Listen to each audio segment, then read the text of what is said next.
Story zone, তোমার অনুভূতিদের খুঁজে নাও এখানেই। এত কি ভাবছো আফরা? মিসেস নাবিলা ডাকে ওর ধ্যান ফিরল। অবাক প্রসন্ন হয়ে বলল, আপনি হঠাৎ এ কথা জিজ্ঞেস করছেন যে? একজন ছেলের মা কেন একটি মেয়েকে এ ধরনের কথা জিজ্ঞেস করে তা তোমার ধারণা আছে? রহস্যের হাসির আদলে কথাটি বললেন মিসেস নাবিলা। আফরার মনের গভীর সন্দেহে এবার গভীর থেকেও গভীরতর হলো। নিশ্চিত ওনার কোনো একটা পরিকল্পনা আছে এসব নিয়ে। তাই আফরা খুবই সূক্ষ্মভাবে এড়িয়ে গেল মিসেস নাবিলাকে। বলল, আমি একটু বাইরে টি স্টেটটা ঘুরে আসি, ঘরে ভালো লাগছে না। টি এস্টেটের নাম করে গেলেও আফরার উদ্দেশ্য ছিল একবার ফারহানের সাথে দেখা করার। তবে সে বাড়িতে নেই, ঘরে তালা ঝুলে আছে। আফরা এতে অবাক না হয়ে পারল না। ছেলেটা সেই যে সকালে উত্তরগাঁও থেকে গাড়ি নিয়ে বেরোলো, আর খবরই নেই। অবশ্য ইলা বলেছিল যে ফারহান আগে নাকি ঘরেই থাকতো না, ফজরের আজানের পর বেরোতো আর ফিরতো রাত 12:30টার পর। সিলেটের সীমান্তবর্তী অঞ্চলে রাত 12টায় বাহিরে থাকা চারটিখানি কথা নয়, প্রায়শই সেনাবাহিনীর চার্জ পড়ে আশেপাশে। তবুও ফারহানের হুঁশ হলো না। এই মিটিং ওই মিটিং, এই নেতা ওই নেতার সাথে সাক্ষাতের জন্য ছুটে যেত যখন তখন। যদিও হরতাল বা কারফিউ হয় তবে তো কথাই নাই। এ সময় হয়তো জেলে মামলা খাটা আসামি হয়েছে, নতুবা গুলিবিদ্ধ হয়ে ঘরে বসে থেকেছে। এমন একটা পাষাণ মানুষের তবুও মানুষের জন্য রয়েছে গভীর চিন্তা। এখনও তাই এখানকার মানুষদের প্রয়োজনে ছুটে যেতে দ্বিধা করে না। কলেজ লাইফেও শুধু ছাত্রদের অধিকারের জন্য রাজনীতিতে জড়িয়ে পড়লেও পরে মিশে গেল সাধারণ মানুষের অধিকারের লড়াইয়ে। ছেলেটা ছোট থেকে কষ্ট নিয়ে বড় হয়েছে, তাই একটু হলেও বোঝে মানুষের সান্নিধ্য লাভের ব্যাপারটি। আফরার বুক চিরে বেরিয়ে এলো দীর্ঘশ্বাস। তারপর পুরো দুপুর নিজ মনেই সবুজে সমারোহ চা বাগানের মাঝে বিচরণ করতে লাগলো। অদূরেই দেখা যাচ্ছে ভারতের মেঘালয়ের উঁচু উঁচু পাহাড়। সেই সাথে মনে পড়ছে এখানে এতদিনের থাকা সমস্ত ঘটনাগুলো, শ্রীমঙ্গলের প্রতিটি কোণায় বিচরণের মধুর স্মৃতিগুলো। হঠাৎই ওর পেছন থেকে শোনা গেল এক শক্ত পুরুষালী কণ্ঠ। মেঘালয়ের মতো আপনারও কাউকে মুগ্ধ করার ক্ষমতা আছে আপনার এই ক্ষমতা মানুষকে এতটাই মুগ্ধ করবে যে আপনার কথাই নিউরনে আলোড়িত হতে বাধ্য। আফরা মাথা ঘুরিয়ে পেছনে তাকালো। কথাটা বুঝতে ওর পাক্কা 2 মিনিট লেগেছে, কেননা ফারহানের এই কথাগুলো ছিল খুবই কঠিন। তবে যেই না কথাগুলো ও ধারণ করতে পারল, সারা শরীরে এক অন্য রকম অনুভূতি ছেয়ে গেল। চোখে মুখে উৎফুল্লতার রেশ। ফারহান দাঁড়িয়ে আছে গাছে হেলান দিয়ে, হাত জোড়া ভাঁজ থাকলেও ঠোঁটে রহস্যময়ী হাসি। শ্যামবর্ণের এই লোকটি মুহূর্তেই যে কাউকে পাগল করার মতো তীব্র ক্ষমতা নিয়ে এসেছে বোধ হয়। আফরা এবার খানিকটা এগিয়ে এলো ফারহানের কাছে। ফিসফিসালো কণ্ঠে বলে উঠল, কাউকে মুগ্ধ করতে পারবো কিনা জানি না, তবে আপনাকে মুগ্ধ করতে পারলেই চলবে। নিঃসংকোচ কথা ওর। ফারহান ভেবে পায় না এই মেয়ে এতটা খোলামেলা সহজ সরল কেন। বাঙালি মেয়ে মানেই তো লজ্জার আবরণ আর অস্বস্তি ঘিরে থাকবে, তবে এসব কিছুই ওর মধ্যেই নেই। ফারহান ভ্রু উঁচিয়ে বলল, আমার সাথে ফ্লার্ট করার ট্রাই করছেন? আগে প্রচুর ফ্লার্ট করতাম ছেলেদের সাথে, তবে আপনাকে দেখে ওসব ভুলে গিয়েছি, এমনকি ভবিষ্যতেও করব না। আবারও একবার বিষয় খেলো ফারহান আফরার কথায়। এই মেয়ের রূপের তেমন তেজ, কথাবার্তার তেজ যেন সীমা অতিক্রম করেছে। ভ্যাবসা দুপুর, তবুও বহমান ফুরফুরে হাওয়া। দুপুরের রোদ্দুর পশ্চিম থেকে খানিকটা হেলে যাওয়াতে জানান দিচ্ছে যে কিছুক্ষণ পরেই বিকেল ঘনিয়ে আসবে। বর্ষাকালের বিকেলটা অনেক সুন্দর। অন্য এলাকাগুলোর কথা ফারহান তেমন জানে না, তবে এই চায়ের রাজ্যের শেষ বিকেল ওর কাছে দুর্দান্ত লাগে। মাঝে মাঝে ক্লান্তি নির্নিমেষে এভাবেই সিক্ত পথের এক কোণে বসে নিবিড়ভাবে অনুভব করত বিকেলটা। তবে ফারহানের সেই বিকেলগুলোতে কাজ করতো এক ধরনের শূন্যতা। মনে হতো কিছু একটা নেই ওর সাথে, ওর মধ্যে কিছু একটার কমতি আছে, যার জন্য এই প্রকৃতি ওকে আপন করে নিচ্ছে না। ফারহান এসব ভাবনা বন্ধ করে গাছে হেলান দেওয়া অবস্থাতেই আফরাকে জিজ্ঞেস করলো, এই অসময়ে বাংলার বাইরে কেন ঘুরছেন এখানে? এমনি ঘুরছিলাম। বাড়িতে মিসেস নাবিলা ছাড়া কেউ নেই তো, তাই ভালো লাগছিল না। ফারহান কিছু বলল না। আফরা এবার চোখ জোড়া ছোট ছোট করে বলে উঠল, আচ্ছা, আপনি তখন উত্তরগাঁও থেকে কোথাও উদয় হয়ে গিয়েছিলেন বলেন তো? ফারহান এবার কি বলবে ভেবে পেল না, কেননা সবার অগোচরে সে গিয়েছিল নিজাম সাহেবের সাথে দেখা করতে। ইলেকশনের জন্য ওমর খুব ঝামেলা করছে, আর ফারহানের হুট করে উধাও হয়ে যাওয়ার ব্যাপারটা কেউই ভালো চোখে দেখছে না। আবার তখন ফারহান এই চক্রান্তের মূল কালপ্রিটের বিপক্ষে থাকার কারণে ওপর মহল থেকে অগোচরে নির্দেশ এসেছে ফারহানকে মেরে ফেলার জন্য। নিজাম সাহেব তাই ওকে সাবধান করে বলে দিয়েছেন কিছু দিনের জন্য এলাকাটি ত্যাগ করতে। ওমরের হাত অনেক দূর পর্যন্ত, তাই ওকে মেরে ফেলতেও দুবার ভাববে না। ফারহান সূক্ষ্ম চালিয়ে এড়িয়ে খানিকটা সন্দিহান হওয়ার ভান করলো আফরার মুখপানে চেয়ে। জিজ্ঞেস করলো, আপনাকে কেন বলবো? আমার লাইফ আমার যেভাবে ইচ্ছা সেভাবে লিড করতে পারি। অ্যাট এনি চান্স আপনি কি আড়ালে আবডালে আমার উপর নজর রাখছেন? ইন্টারেস্টিং। শেষ কথাটি ফারহান বলল রম্য কণ্ঠে, চোখে মুখে চরম কৌতূহলতার ছাপ। আফরা আমতা আমতা করে বলল, আমি আমি কেন আপনার উপর নজর রাখবো? সেটা তো আপনিই জানেন। কেন নজর রাখেন আমার উপর? বলেই ফারহানের ঠোঁটে দুষ্টু হাসি ছড়িয়ে পড়ল। আফরাকে এভাবে উত্ত্যক্ত করে ভালো লাগছে বেশ।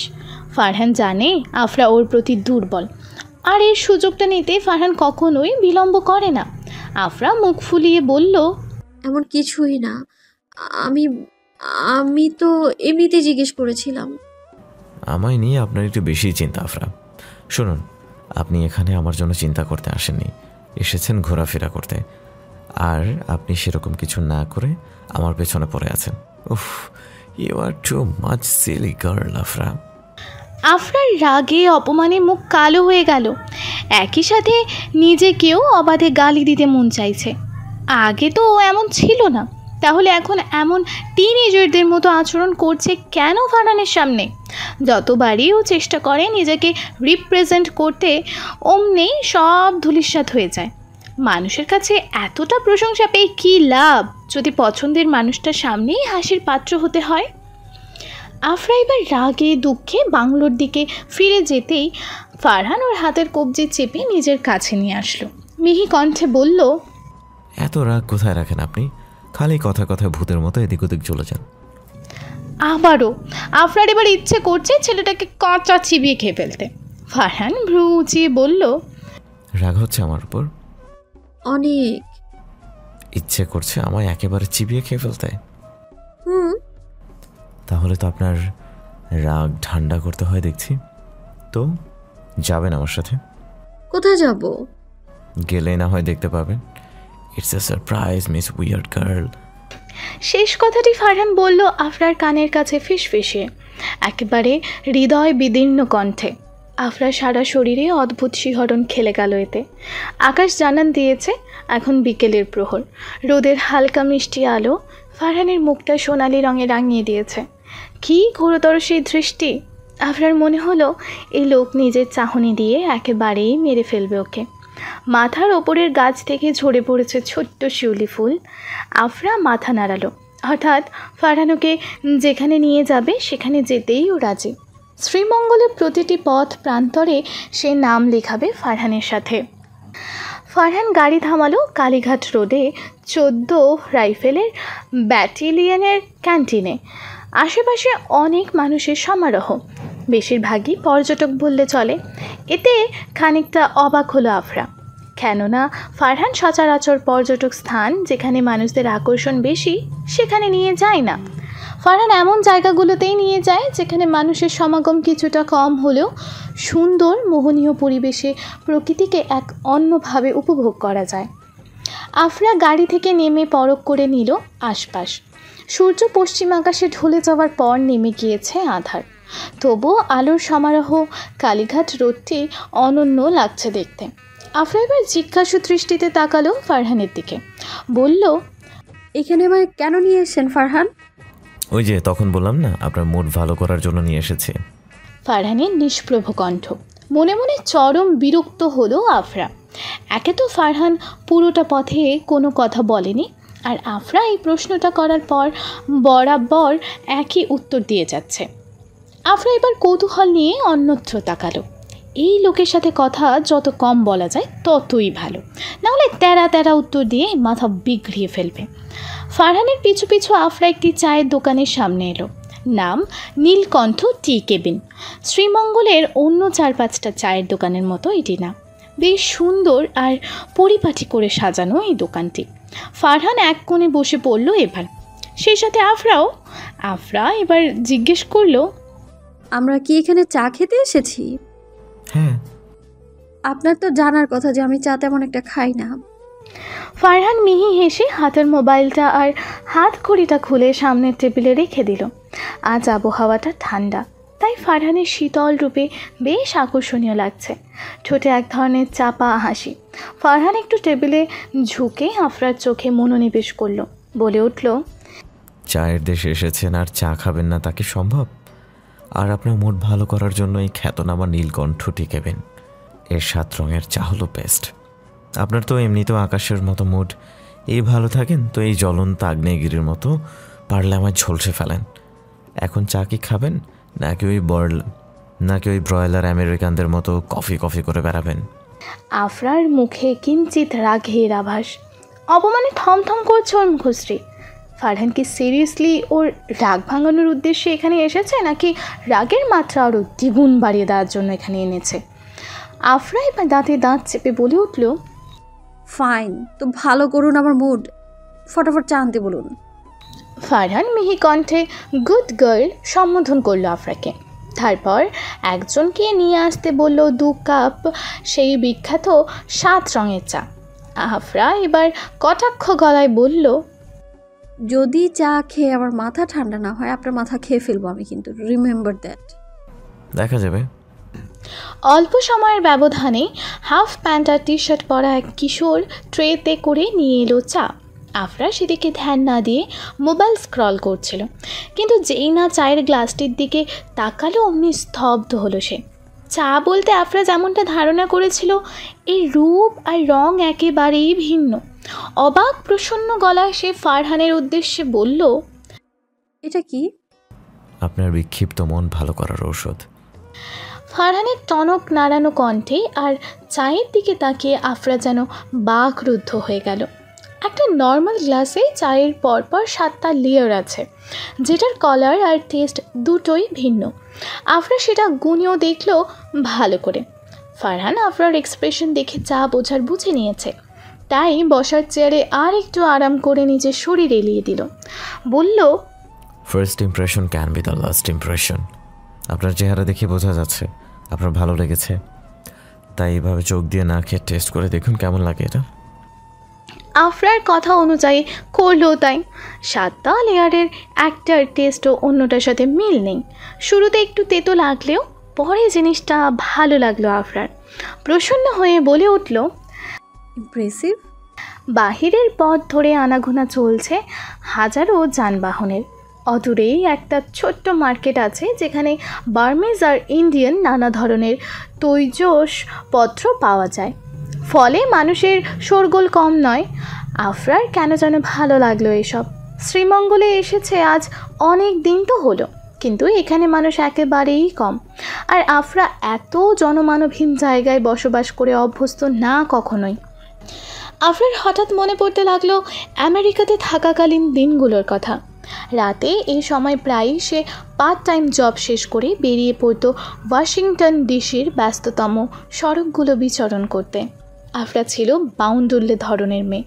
ঘরে থাকাটা বরাবরই ওর কাছে অপ্রিয় ছিল, তাই সুযোগ পেলেই হাইওয়ে ধরে long drive, camping, bonfire, night out এগুলোতে এতটাই বুঁদ হয়ে গিয়েছিল যে মনে হতো এটাই ওর প্রকৃত আনন্দ।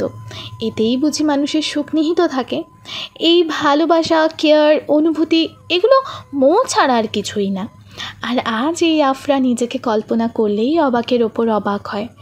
এই বাংলাদেশের মানুষ, এই শ্রাবণ মাস, এই চা বাগান, এই সবুজ গালিচার মনোরম দৃশ্য ওর চিন্তাধারায় পরিবর্তন করে দিয়েছে। আর মনের এক বিশাল অংশ দখল করে রেখেছে সামনে বসায় মোহনীয় মানুষটি। কাল সকালে টাঙ্গুয়ার হাওর যাওয়ার সব প্রস্তুতি নিয়ে ফেলেছে রওশিন, ইলা আর মারুফ। উদ্দেশ্য মারুফের বার্থডে সেখানে সেলিব্রেট করা। প্রথমে ইলা আর মারুফ নাখুশ ছিল ওখানে যাওয়ার ব্যাপারে, যেহেতু রওশিন সবে মাত্রই জ্বর সারিয়ে উঠেছে। কিন্তু রওশিন কিছুতেই চাচ্ছে না যে ওর জন্য কেউ কোনো সিদ্ধান্ত বদলে ফেলুক। অগত্যায় রাজি হলো মারুফ আর ইলা। তাছাড়া টাঙ্গুয়ার হাওরে যেহেতু ওদের সাথে আফরা, ফারহান আর ফাহিমও যাচ্ছে, তাই আনন্দটা নেহাত কম নয়। ওদের পরিকল্পনা প্রথমে ছিল সকালে ঘাটে গিয়ে একটা ট্রলার সারাদিনের জন্য ভাড়া করবে, কিন্তু ফাহিমের পরামর্শ সাপেক্ষে ওরা সবাই এক রাত সেখানে আড্ডা দেবে বললে ধাতস্থ করলো। হ্যালো ডিয়ার লিসেনার্স, আপনারা শুনছেন স্টোরিজ অন প্রেজেন্টস ধারাবাহিক পর্ব গল্প। আমাদের সামগ্রিক প্রচেষ্টাকে উৎসাহিত করতে লাইক এন্ড কমেন্ট করতে ভুলবেন না। Thank you. ইলা আর মারুফের মনে এতে তুমুল আনন্দ, সেই সাথে খুশির জোয়ার। তবে রওশিন ওপর দিয়ে হাসির আবরণ দিয়ে রেখেছে শুধু। ওর ভেতরটা একটু উকি মারলেই দেখা যাবে ভেতরে ভেতরে দুঃখে কষ্টে ছাড়খাড় হয়ে যাচ্ছে মেয়েটি। ফাহিমের সেই কথাগুলো ভেঙে দিয়েছিল ওকে। ফাহিমেরই বা কী দোষ? সে কি কখনো বলেছে যে সেই রওশিনকে ভালোবাসে? ওর মনে আফরার জন্য অনুভূতি আছে, সেটাই অনেক। অ্যাটলিস্ট রওশিন নিজের ভালোবাসার মানুষটিকে না পেলেও সে কাম্য করে ফাহিমের খুশিটা। নিবিড় রাতের আকাশে দৃশ্যমান লক্ষ লক্ষ তারা, একফালি চাঁদের আলো খেলার আবরণে এখানকার প্রতিটি রাস্তা মায়াবী মনে হচ্ছে আফরার কাছে। গাড়ি ড্রাইভ করছে ফারহান, ওর সুগভীর নয়নের দৃষ্টি সামনের পিচ ঢালাই পথের দিকে। হেডলাইটের আলোতে সামনের আধার আংশিক কেটে গেলেও পুরোপুরিভাবে কেটে যায়নি। কিছুক্ষণ আগেই রামনগরে পেপারের দোকানটার সামনে ফাহিমের সাথে দেখা হলো ওদের। অবশ্য ফাহিমই কল দিয়ে ওদের আসতে বলেছে। ফাহিমের হাতে ছিল বিশাল দুটি ব্যাগ, ঘামে ভিজে ছিল ওর প্রশস্ত কপাল, ঠোঁট দুটো ক্লান্তির দরুন কাঁপছে তিরতির করে। ফারহান জিজ্ঞেস করলো, হাতে এসব কি ফাহিম?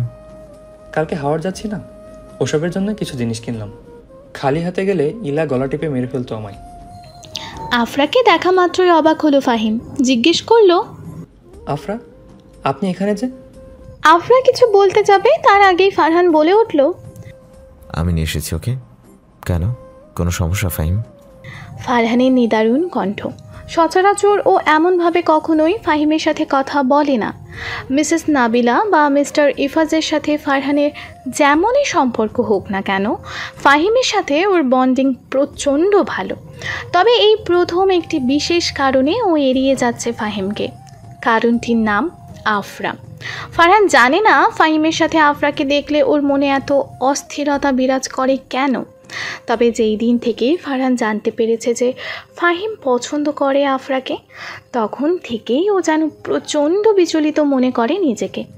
মনে কাজ করে তুমুল উত্তেজনা। এই উত্তেজনা যে আফরাকে নিয়ে ওর মনে কোনো সন্দেহ নেই। ফারহানের এমন কথায় ফাহিম তেমন কোনো প্রত্যুত্তর দিল না। মনে মনে তবে এমন কাজে অবাক হলো বেশ। ফাহিমের কাজ আছে। মিস্টার ইফাজ বলেছেন হসপিটালের ডিউটি সম্পন্ন করে একটু বাজারের দোকান থেকে ভাড়া তুলে আনতে। তাই ব্যাগগুলো ফারহানের গাড়ির ডিকিতে তুলেই সে অন্য রাস্তায় পা বাড়ালো। তারপর আফরা আর ফারহান উদ্যত হলো নেলসন টি এস্টেটের উদ্দেশ্যে।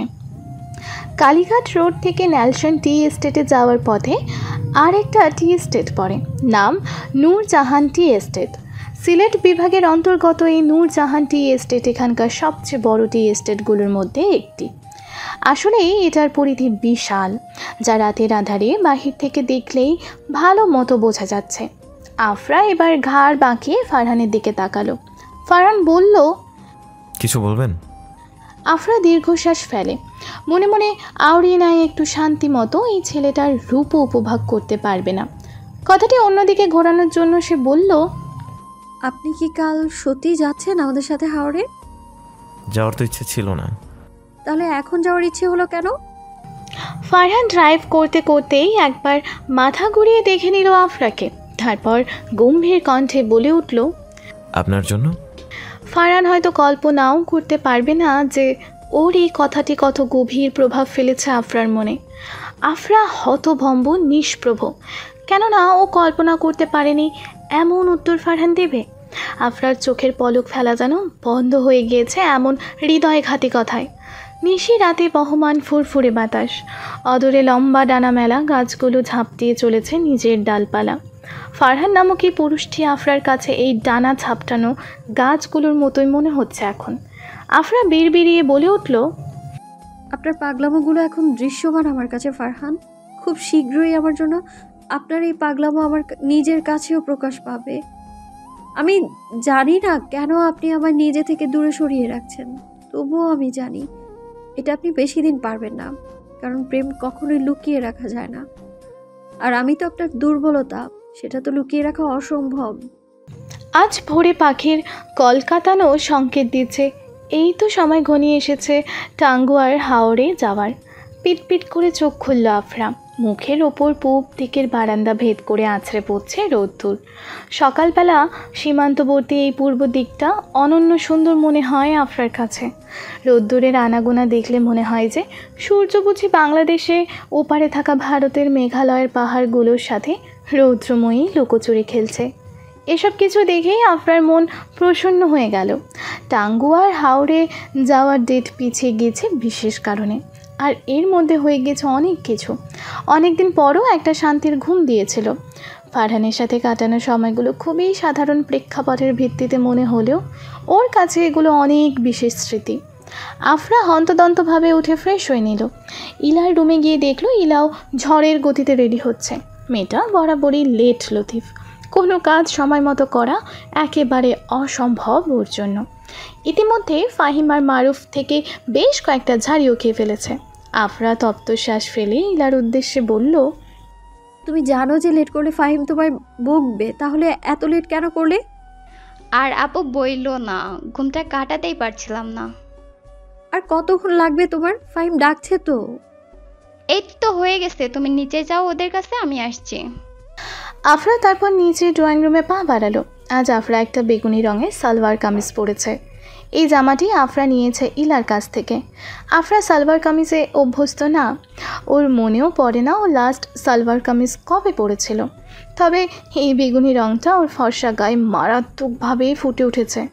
সিঁড়ি বেয়ে আফরা নামার সময়ে ওর চোখাচোখি হলো ফাহিমের সাথে। ফাহিম কিছুক্ষণ আফরার এই রূপে বিমূঢ় হয়েছিল, তবে আফরা চোখ সরিয়ে ফেলল ফাহিম থেকে। সেদিন রাতে মিসেস নাবিলা আর মিস্টার ইফাজের কথার সাপেক্ষে ফাহিমকে এড়িয়ে যাওয়াটাই ওর জন্য ভালো। আসলে সেদিন রাতে ফারহানের সাথে বাড়িতে ফেরার পর রাতে মিসেস নাবিলা আর মিস্টার ইফাজ এসেছিল আফরার কাছে। আফরা তখন খাওয়া দাওয়ার পর্ব ছুটিয়ে আনমনে সোশ্যাল মিডিয়া স্ক্রল করছিল। তখন ওনাদের একসঙ্গে নিজের ঘরে দেখে খানিকটা বিস্মিত হয় আফরা। তবুও সেটা আফরা প্রকাশ করল না, ভদ্রতার খাতিরে বলল, দাঁড়িয়ে আছেন কেন আঙ্কেল আন্টি, বসুন না। মিস্টার ইফাজ আর মিসেস নাবিলা বসে পড়ল খাটের এক প্রান্তে। মিস্টার ইফাজের মধ্যে খানিকটা জড়তা কাজ করছে দেখে আফরা ভ্রু কুচকাল। বলল, এত অকওয়ার্ড ফিল করছেন কেন আঙ্কেল? কিছু বলতে চান বললে বলে ফেলুন, আমি শুনছি। আসলে মিস্টার ইফাজ এতটুকু বলে থেমে গেলেন। আফরা আবারও বলল, আসলে কি আঙ্কেল? চরম বিরক্ত হচ্ছেন মিসেস নাবিলা নিজের স্বামীর এমন গর্ধব টাইপ ব্যবহারে। এমন জরুরি কথা যদি এভাবে ছন্নছাড়া হয়ে বলতে থাকে তাহলে কেই বা গুরুত্ব দেবে ওনার কথায়। মিসেস নাবিলা ভাবলেন, না, এমন গুরুত্বপূর্ণ কথা স্বামীর আশায় রেখে দিলে চলবে না, ওনাকে নিজেই কথাটি এগোনোর ব্যবস্থা করতে হবে। বলেই মিসেস নাবিলা এবার আফরাকে জিজ্ঞেস করলেন, তোমার বাবার সাথে কথা হয়েছে তোমার আফরা? কথা তো আমার ড্যাডের সাথে প্রতিদিনই হচ্ছে, কিন্তু কেন আন্টি? মিসেস নাবিলা এবার ভনিতা না করে বলে ফেললেন, আসলে আফরা, আমি তোমায় শুরু থেকেই অনেক পছন্দ করেছিলাম আমার ছেলে ফাহিমের জন্য। আর এখন আমরা আর তোমার ফ্যামিলি এ বিষয়ে এগিয়ে যেতে চাইছি আর কি। আমরা তোমার মতামত জানতে চাই। তুমি এর আগেও বলেছিলে যে ফাহিমকে তোমার পছন্দ, তো এখন এ ব্যাপারে তোমার কি মতামত আফরা? আফরা স্তব্ধ হয়েছিল কিছুক্ষণ। গলার স্বর ক্রমশ আটকে এসেছে। নিষ্পলকভাবে সে তাকিয়ে রইল মিসেস নাবিলার দিকে। আর যাই হোক, বিয়ে নিয়ে ওর মস্তিষ্ক বরাবরই শূন্যের কোঠায় চলে যায়। আরও ভাবতেও পারেনি যে মিসেস নাবিলা এইভাবে আফরাকে ফাহিমের জন্য বিয়ের প্রস্তাব দিয়ে বসবে। আফরার সন্দেহ হয়েছিল শুরুতেই কিছুটা সন্দেহ হয়েছিল যখন ওর ড্যাড এমনকি মিসেস নাবিলা ও ফাহিম সম্পর্কে ওকে এমন ধরনের প্রশ্ন করেছিল, তবে আফরা স্বভাবতই প্রত্যুত্তর দিল সবাইকে। এর মুখ্য কারণ একজন ব্যক্তিত্ববান মানুষ হিসেবে ফাহিমকে ওর ভালো লাগে, দ্যাটস ইট। এর বেশি ও ফাহিমকে এক বিন্দু কল্পনাও করতে পারেনি, আর কল্পনা করবেই বা কীভাবে, যেখানে ওর মন মস্তিষ্ক জুড়ে ফাহিমেরই আপন চাচাতো ভাই ফারহান বাসা বেঁধেছিল। তবে ফারহানকে নিয়েও কখনো বিয়ের মতো সম্পর্ক করার ব্যাপারটা নিয়ে ভাবেনি। সেখানে মিসেস নাবিলার এতটা এগিয়ে যাওয়া রীতিমতো চুপসে দিয়েছে ওকে। আফরা জিভ দিয়ে শুষ্ক ঠোঁটজোড়া ভেজালো, ওর স্নায়ু ক্রমশ উত্তল হয়ে পড়েছে। কথাটা জিভের আগায় এসে পড়লেও সাজিয়ে বলতে পারবে কিনা ঘোরতর সন্দেহ। আফরা তপ্ত শ্বাস ছাড়ল, মিসেস নাবিলার উদ্দেশ্যে বলে উঠল, আমি আমি এ ব্যাপারে ফাহিমের সাথে একান্তে কথা বলতে চাচ্ছি আন্টি। মিসেস নাবিলা আর মিস্টার ইফাজ আর কথা বাড়ালেন না, প্রস্থান করলেন আফরার পরিপাটি ঘরটি। আফরার শরীর উত্তেজনায় আর রাগে রীতিমতো রি করছে। এখানে আসার পর প্রথম নিজ থেকে কল দিল মাকে। আফরা কোনো মতে নিজের রাগ চেপে রেখেছে। ওর মম কল রিসিভ করা মাত্রই আফরা কাট গলায় বলে উঠল, Where are you, Mom? I wanna talk with you. It's urgent. বলতে পারো, আমি পুরো ফ্রি। মিসেস নাবিলার সাথে কি কথা হয়েছে তোমার আর ড্যাডের? ও, উনি তো তোমার বলেছে সব কথা। আফরার মাথায় দপ করে আগুন জ্বলে উঠল, চিৎকার করে বলে উঠল, How dare you, Mom? Without my permission তুমি আমার লাইফে ইন্টারফেয়ার করছো। যেদিকে আমি আমার বিয়ে নিয়ে ভাবিনি, তুমি বাবার কে হও? আমার বিয়ে নিয়ে দাও। মুখ সামলে কথা বলো আফরা, বেয়াদবি একটা সীমা আছে। বুলশিট, স্টপ করো প্লিজ। আর তুমি ভাবলে কি করে তুমি বললেই আমি বিয়েতে রাজি হয়ে যাব? আমার ফ্রিডম আমি নিজে হাতে কেড়ে নিব? ফাহিম ছেলে হিসেবে অনেক ভালো, তাই বলে বিয়ে? Never ever. আমেরিকায় থাকাকালীন কতগুলো রিলেশন করেছি আমি। তখনকার টাইমে যদি এরিকের মতো একজনকে রিজেক্ট করতে পারি, তবে ফাহিম ক্ষতি কি? ফাহিম আর এরিক এক না এফি, থমথমে গলায় বললেন মিসেস নীলু। আফরা তার ছেলের হাসি হেসে বলল, এক হবে কেন? এরিক ছেলে হলে ফাহিমকে মেয়ে যে এক হবে না? মিসেস নীলু কোনো মতে নিজের রাগ সংযত করে রেখেছে। মেয়েটার মধ্যে একটু পরিমাণেও ভদ্রতার ছিটে ফোটাও নেই। অন্যের সাথে ভদ্রতার সহিত থাকলেও নিজের মমের সাথে আফরার আচরণ একেবারেই স্বাভাবিক না। তবে আফরার কাছে এবার স্পষ্ট হতে শুরু করলো সব কিছু। কেন ওর মা ওকে বাংলাদেশে পাঠিয়েছে, কেন মিসেস নাবিলা এতদিন ওকে জোর করেছে ফাহিমের সাথে একান্ত সময় কাটানোর জন্য। এর মানে এসব কি পূর্ব পরিকল্পিত ছিল? আফরা কানে মোবাইল রেখে ধপ করে খাটে বসে পড়ল। ওর কাছে স্পষ্ট হওয়া শুরু করেছে ফাহিমের প্রথম দিনের ব্যবহার, অগোচরে স্মিত হাসি, ওর এত যত্ন করা, ফারহানের কারণে আফরার মনক্ষুণ্ণ হলে হাসানোর চেষ্টা করা। তার মানে ফাহিম প্রথম থেকেই আফরাকে পছন্দ করত, যা বিন্দু মাত্র টের পায়নি সে। আর পাবেই বা কীভাবে, যেখানে ওর জীবন ফারহান নামক এক মায়া জালে আবদ্ধ হয়েছিল। ফারহানের সাথে ওর সূত্রপাত হয় তিক্ত ঘটনাসমূহ নিয়ে। ওদের সূচনা হয়েছিল খুবই অন্যরকম। ফারহানের ওভার অ্যাটিটিউড, দাম্ভিকতা এসব বিরক্তিকর চরম সীমান্তে নিয়ে যেত আফরাকে। আর এই বিরক্তিটাই আস্তে আস্তে হৃদয় গভীরত্ব লাভ করে এতটাই ছড়িয়ে পড়ে এখন মন মস্তিষ্কে কেবলমাত্রই ফারহানের বসবাস, যার দরুন ফাহিমকে নিয়ে ভাবার চিন্তাও করেনিও। তবে আফরা চুপ রইল, বিন্দু মাত্র অপর প্রান্তে থাকা মাকে বুঝতে দিল না এই কথাগুলো। তারপর পট করে কল কেটেই বিছানায় শরীর এলিয়ে দিল। ওর নিঃশ্বাস ঘন হয়ে আসছে, বুক ওঠানামা করছে বারবার, দৃষ্টি নিবদ্ধ ঘূর্ণায়মান সিলিংয়ের ফ্যানটির দিকে। এই বিয়ে থামানো ওর কাছে ব্যাপার না, তবে বড় ব্যাপার হলো ফারহান কেউ যদি জানতে পারে যে ও ফাহিমকে না ফারহানকে পছন্দ করে, এমন একজন মানুষ যার জীবনের কোনো নিশ্চয়তা নেই, এসব কিছু কিভাবে সামলাবে আফরা? ঘটনাটির পরের দিনই আফরা সরাসরি কথা বলল ফাহিমের সাথে। ফাহিম সেদিকে ছিল ওর উত্তরের অগাধ অপেক্ষায়। একজন পাষাণ শ্রেণীর মানুষের মতো আফরা সরাসরি প্রত্যাখ্যান করল ফাহিমকে, যেমনটা এরিককে করেছিল। পার্থক্য শুধু একটাই, এরিক যেখানে ইমোশনাল হয়ে গিয়েছিল, ফাহিমের মুখে তখনও ছিল প্রাণবন্ত একটা হাসি। আফরা তবে ঠিকই ওর মনের চাপা কষ্টটা দেখতে পেলেও রইল নির্বিকার। নিজের ওপর বড্ড রাগও হলো আফরার যে এতদিন সে কেন ফাহিমের মনস্তাত্ত্বিক ব্যাপারটি বুঝতে পারেনি। সবচেয়ে অবাক করা আরও একটি বিষয় হলো যে এই ব্যাপারে ফারহানের একেবারেই ধারণা নেই। মিসেস নাবিলা চাননি যে ফারহান এ ব্যাপারে ওদের মধ্যে বাধা হয়ে দাঁড়াক, চাইনি আফরাও।